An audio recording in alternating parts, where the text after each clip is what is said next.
बोलो एक दिन काम करने के लिए, ठीक है, तो हम लोग को पता चलेगा कितना जाता है एक दिन में पेट्रोल गाड़ी का और कितना मेहनत होता है।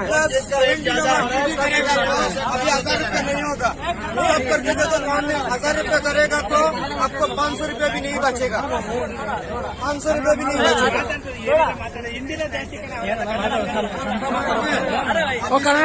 मैं भी करता हूँ, मैं भी बात कर रहा हूँ। टारगेट होने से भी 500 रुपये बचेगा, 5 के क्या फायदा है। अभी किलोमीटर में कर दिया 5 रुपये। ನಮಗೆ ಹಳೆ ಇನ್ಸೆಂಟಿವ್ನೇ ಬೇಕು. ನಮಗೆ ಹೊಸ ಇನ್ಸೆಂಟಿವ್ ಅರ್ನಿಂಗ್ಸ್ ಎಲ್ಲ ಅಮೌಂಟ್ ಎಲ್ಲ ಮಾಡಕ್ಕಾಗಲ್ಲ. ಅದು ಆರ್ಡರ್ ಲೆಕ್ಕ ಬೇಸಿಕ್ ಮಾಡಕ್ಕಾಗಲ್ಲ. ಆರ್ಡರ್ ಲೆಕ್ಕ ಬೇಸಿಕ್ ಮಾಡಕ್ಕಾಗಲ್ಲ. ಅರ್ನಿಂಗ್ಸ್ ಆರ್ಡರ್ ಬೇಕು ನಮ್ಗೆ.